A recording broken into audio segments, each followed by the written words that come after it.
دوستو، اسلام میں اسپائڈر یعنی مکڑیوں کی بہت اہمیت بیان کی گئی ہے، لیکن دیکھنے میں یہ خطرناک اور ڈراؤنے نظر آتے ہیں۔ اس میں کوئی شک نہیں کہ باقی مخلوقات کی طرح اللہ نے مکڑی کو بھی ایک خاص وجہ سے تخلیق کیا ہے، جس میں اللہ کی ایک بڑی حکمت چھپی ہوئی ہے۔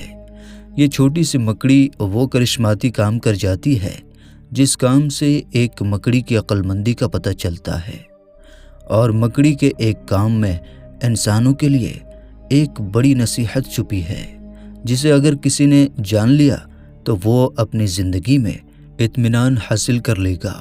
اسلامی تاریخ میں مکڑیوں کے حوالے سے کئی واقعات موجود ہیں، جن میں سب سے مشہور واقعہ حضرت محمد صلی اللہ تعالی علیہ وسلم کا وہ واقعہ ہے جب آپ صلی اللہ تعالی علیہ وسلم نے اسلام دشمنوں کی وجہ سے مکہ سے مدینہ ہجرت کی تاریخ کے اس عظیم ہجرت میں ایک مکڑی نے وہ کرشمہ کر دکھایا جس کی کوئی مثال نہیں ملتی۔ مکہ سے مدینہ ہجرت کے دوران آپ صلی اللہ تعالی علیہ وسلم اپنے سب سے قریبی ساتھی حضرت ابو بکر رضی اللہ تعالی عنہ کے ساتھ ایک غار میں داخل ہوئے۔ مکہ کے کافروں نے ان کو ڈھونڈنے کے لیے کچھ لوگوں کو ان کے پیچھے بھیجا، جو ڈھونڈتے ڈھونڈتے اس غار تک پہنچے۔ ان میں سے 2 لوگ اس غار کے سامنے پہنچے، لیکن اس وقت اللہ کی اس چھوٹی سی مخلوق نے ان کو ایسے روکا کہ اس غار میں جانے والے راستے پر اپنا جالا بنا لیا۔ وہ لوگ اسی سوچ سے واپس چلے گئے کہ اگر وہ اس غار میں چھپے ہوتے تو یہ جالا یہاں نہ ہوتا۔ کہتے ہیں کہ جب رسول اللہ صلی اللہ تعالی علیہ وسلم اس غار میں تھے تو جبریل علیہ السلام نے اللہ سے عرض کیا، خدایا مجھے اجازت دے تاکہ میں جا کر اپنے پروں سے غار کو بلکہ اس پہاڑی کو ہی چھپا دوں۔ تو خطاب ہوا کہ اے جبرائیل، حقیقی ستار میں ہی ہوں، یہ میری ہی کمال قدرت ہے کہ میں اپنے کمزور ترین مخلوق کے ذریعے مکر و فریب کو دور کروں۔ چنانچہ ایک کمزور مکڑی کو مقرر کیا اور اسے حفاظت کے لیے بھیجا۔ جب مکڑی کو حکم خداوندی پہنچا تو اس نے اسی وقت سجدہ شکر ادا کیا، اور اللہ تعالیٰ کا اسے حکم ہوا کہ جا کر پردہ تان دے، لیکن ہمت بلند رکھنا، ایک دن میرا محبوب تمہارے پاس آئے گا۔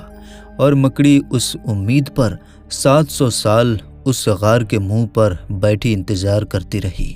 چنانچہ نہ رات کو آرام تھا نہ دن کو چین، یہاں تک کہ ایک رات آپ صلی اللہ تعالی علیہ وسلم اس غار کے قریب پہنچے تو مکڑی نے آپ کی طرف اشارہ کر کے کہا، مجھ کمزور کو آپ صلی اللہ تعالی علیہ وسلم کے دیدار کا وعدہ دیا گیا ہے، تشریف لائیے تاکہ آپ کی زیارت سے اپنی آنکھیں ٹھنڈی کروں۔ حضور نبی اکرم صلی اللہ تعالی علیہ وسلم جب غار کے اندر تشریف لے گئے تو مکڑی نے جالا بننا شروع کر دیا۔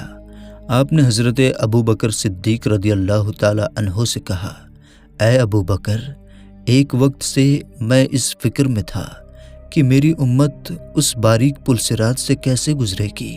اب عالم غیب کی خبر دینے والوں نے مجھے یوں خبر دی ہے کہ جس طرح اس پردہ دار کو ایک باریک تار پر محفوظ رکھتے ہیں، تیرے دوستوں کو اسی طرح اس صراط سے محفوظ رکھیں گے۔ تو اس واقعے سے معلوم ہوا کہ مکڑی ایک کمزور مخلوق ہے، لیکن اللہ نے اسی کمزور مخلوق سے ایسا کام لیا جس میں انسانوں کے لیے ایک بڑا راز پوشیدہ ہے، چھپا ہے۔ اس کے ساتھ ساتھ ایک مکڑی کا جالا ہماری روزمرہ زندگی سے ایسے جڑا ہے کہ جس کا راز جان کر ہماری زندگی سکون سے گزر سکتی ہے۔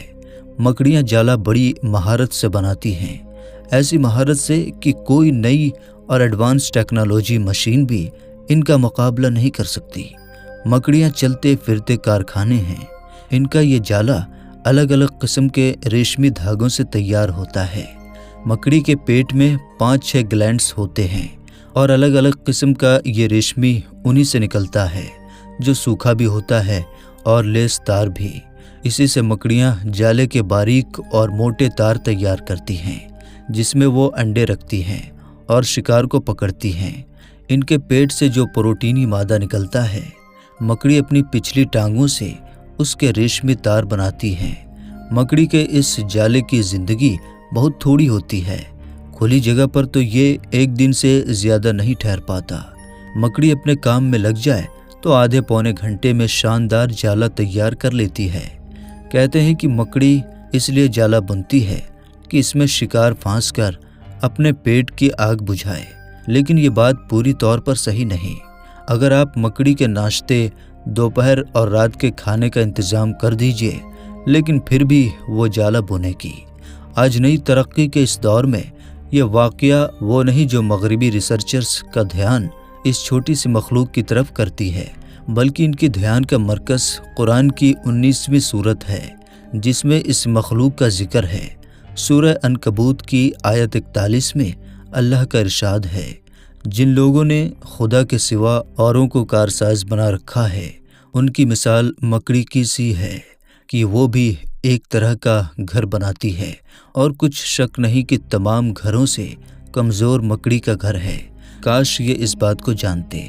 قرآن کی اس آیت میں عنکبوت سے مراد ایک مادہ مکڑی ہے۔ اس بارے میں ایک دلچسپ سائنسی ریسرچ سامنے آتی ہے۔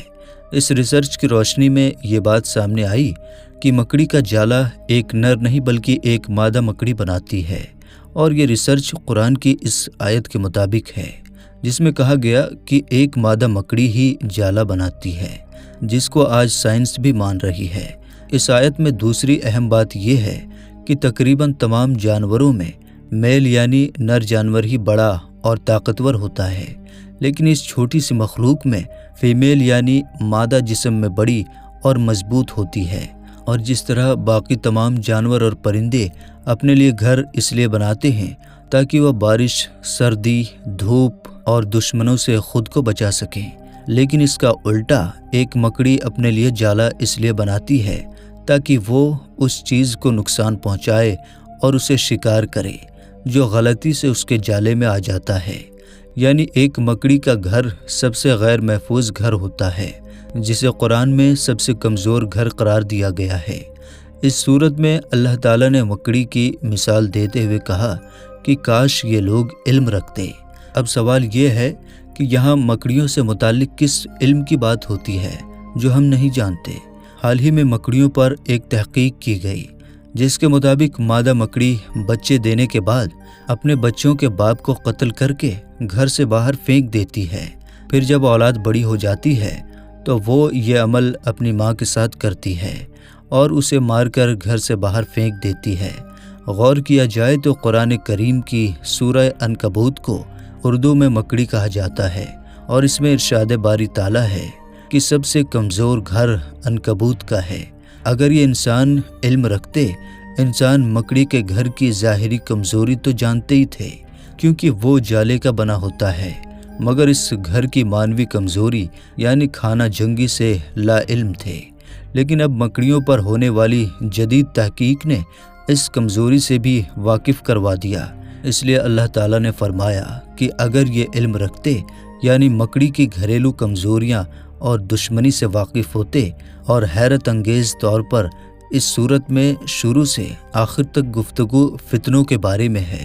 مکڑیوں کے گھر کی کمزوری سے متعلق جو بات قرآن پاک میں 1400 سال پہلے بتا دی گئی تھی، جدید سائنس آج اسے تسلیم کرنے پر مجبور ہے۔ قرآن پاک اللہ تعالیٰ کا کلام ہے جس کا ایک ایک حرف اپنے اندر مکمل فلسفہ چھپائے ہوئے ہے۔ بس ضرورت اس امر کی ہے کہ قرآن پاک کو پڑھ کر سمجھنے کی کوشش کرنی چاہیے۔